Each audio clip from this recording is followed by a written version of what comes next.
Hello friends बरायबाय बड' जब info official YouTube चेनेलाव आसा खालामो नोंथांमोना गासैबो मोजां दङ।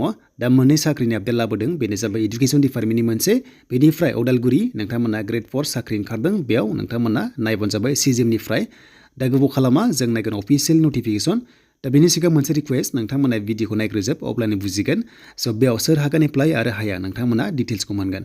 स' बेनिफ्राय जायफ्रा चेनेलाव गोदानै फैदोंमोन नोंथांमोना साबस्क्राइब खालामना ला बेफोरबायदि साख्रिनि आपडेट मोनबाय थानो बड' जब इनफो यूट्यूब चेनेलाव।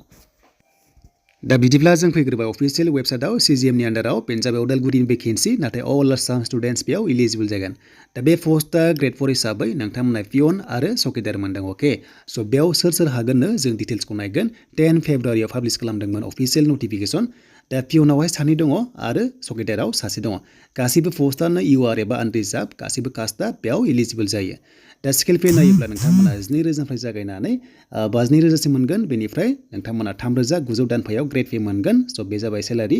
आरो नोंथांमोननि क्वालिफिकेशन होनोब्ला नोंथांमोना मिनिमाम 8 पास जानायफोराबो हागोन आप टु 10 पाससिम।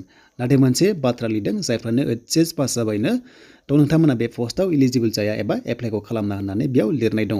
स' नोंथांमोना 8 पासनिफ्राय 10 पाससिम बे पस्टआव हागोन। HS फेलफोराबो हायो आरो, जेनेबा 10 पास होनानै नोंथांमोना खालामो जाहाथे।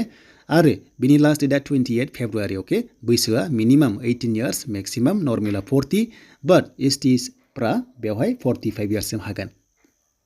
दा बोरै एप्लाइ खालामगोन होनोब्ला स्टेन्डार्ड फर्मखौ नोंथांमोना फिलआप खालामनानै गासैबो डकुमेन्ट्सखौ जेरक्स कपि खालामना हरनांगोन, लोगोसे नोंनि साइन होनांगोन, डेट मिन्स सेल्फ एटेस्टेड, आरो गांनै फट'कपि हरफानांगोन, अब्लानो जागोन। बिनिफ्राय नोंथांमोना बेक साइडआव जाहाथे नोंथांमोना साइनखौ होयो फट'खौ।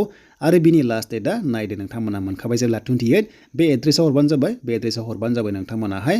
स' एड्रेसाव हरनानै नोंथांमोना एप्लिकेशन फर दा पस्ट अफ बबे पस्टआव खालामदों नोंथांमोना एनभेलपआवहाय जाहाथे लिरो, आरो नोंथांमोना जाहाथे बेखौहाय साबमिट खालामो। जुदि खाथिब्ला नोंथांमोना डाइरेक्ट थांनानै ड्रप बक्सआवबो हैनो हायो। अके, 10 AM निफ्राय 5 PM सिम नोंथांमोना टाइमखौ मोननो हादों। स' बेनिफ्राय नोंथांमोना एप्लिकेशनावहाय जाहाथे मबाइल नाम्बारखौ होयो, मबाइल नाम्बारखौ नांथारगोन, बेखौ जाहाथे लिरना होयो नोंथांमोनाहाय।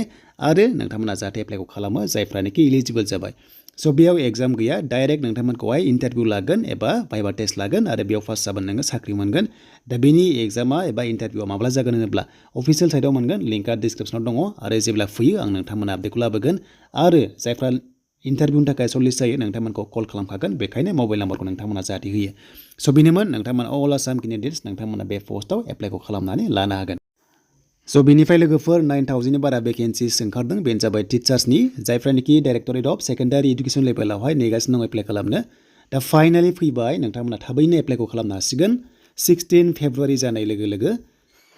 स' बेनिफ्राय लोगोफोर अफिशियल नटिफिकेशन दासिमबो पाब्लिश खालामथ'वाखै, नाथाय सर्ट नटिस फैग्रोबाय। दा नोंथांमोना नायदों जानांगौ। दा जेब्ला एप्लाइ जायो आं नोंथांमोना आपडेटखौ लाबोगोन। दा बेयाव क्वालिफिकेशन होनोब्ला नोंथांमोना BEd थानांगोन, लोगोसे टेट क्वालिफाइड जाखानांगोन सिगांनि, आरो होमबासो नोंथांमोना बे रेगुलार भेकेन्सिसआव नोंथांमोना एप्लाइखौ खालामनानै लानो हागोन। दा बेनिसोमोन नोंथांमोननि एडभान्स इनफरमेशन, जाहाथे बयबो मिथियो। आरो नोंथांमोना चेनेलाव गोदानै फैदोंमोनब्ला साबस्क्राइब खालाम, बेफोरबायदि साख्रिनि आपडेट मोनबाय थानो हागोन। बेनो जाबाय बड' जब इनफो इउटुब चेनेलाव।